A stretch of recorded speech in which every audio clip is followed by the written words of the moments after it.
Michael Moore rips Joe Biden going out in a blaze of horror. He says pushing us right into World War III. Radical left-wing documentary filmmaker Michael Moore is roasting outgoing President Joe Biden for starting World War III on his way out of office.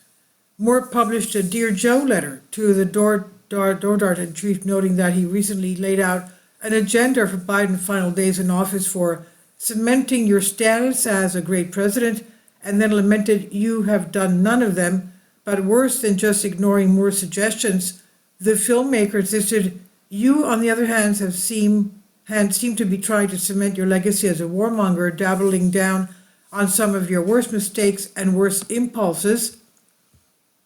The Bowling for Columbine director then laid out some of Biden's warmongering. Instead of using your precious little time left to do something to help the American people, your first action after Trump won was to fast-track the delivery of over $6 billion in weapons to Ukraine. Then you called up Zelensky and gave him the green light to start firing long-range ballistic missiles at the country with a massive amount of nuclear weapons to Russia. Then, as if that weren't enough enough carnage for the 1 week, you authorized the use of anti-personnel landmines in Russia. Landmines, Joe? Seriously? This is your legacy? This is how you want to go out in a blaze of horror?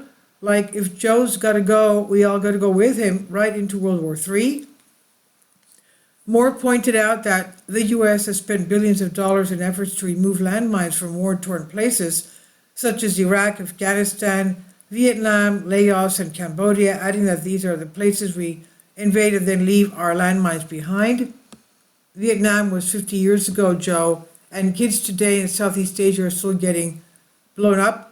Moore was also disgusted by the White House lobbying against 19 Democrat senators who moved to block Biden weapons shipment to Israel, and expressed his outrage that Biden's administration accused these senators of being Hamas supporters. The Hollywood elitists then knocked Biden's administration for blocking a UN vote to call for an immediate ceasefire in Gaza, adding, "America once again single-handedly blocked the ceasefire. The only country speaking out in favor of more destruction was the one you and I are citizens of." This is your legacy, Joe? The next, "Is this your legacy, Joe?" point Moore included in his screen was Biden's refusal to back the International Criminal Court's arrest warrant for Israeli leader Benjamin Netanyahu. As he began to wrap up his accusatory letter, he had more suggestions for Biden, writing, "Maybe you should stop arming foreign wars and leave that for the next guy. Maybe instead you should focus on things that matter to Americans," and demanded that Biden make some real and powerful change in the last 2 months he has left. And then he suggested that the Equal Rights Amendment is a no-brainer. You have the power to order the ERA by officially publishing the United States Constitution. You've had nearly 4 years to do this. It was ratified by the required number of states, and it should be published as the 28th Amendment to the Constitution. Women, who make up 51% of the American population, the majority, should finally be recognized as equal citizens and equal human beings, endowed by their Creator with certain unalienable rights, just as they are in every single other Western democracy. You have the power to do this, Joe. You have the power to make this your legacy, Moore concludes. So, Joe, I'm really telling you for the last time, just do it. However, it's far from clear that Biden has this power at all. The original ERA language that the states considered for ratification, 1974, contains a 7-year time limit to garner its 3/4 votes, 38 states. That time passed with only 35 of the 38 states having ratified the amendment for inclusion as part of the U.S. Constitution. The amendment has been constantly reintroduced in succeeding congressional sessions, but has never passed with the needed percentages. 2 U.S. Supreme Court cases, Dillon versus Gloss, 1921,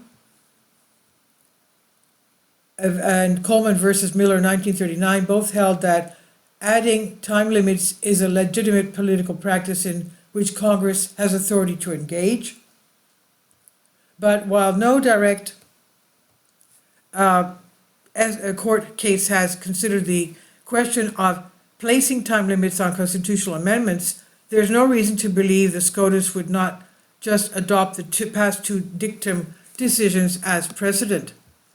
So the truth is, it is not obvious at all that Biden has the power to just add the ERA to the US Constitution on his own hook, and even if he wanted to, his final 2 months is simply not enough time to propose the move and then get it approved for action. And this is from Breitbart on DNYUZ. Please leave your comments. Thank you for your support.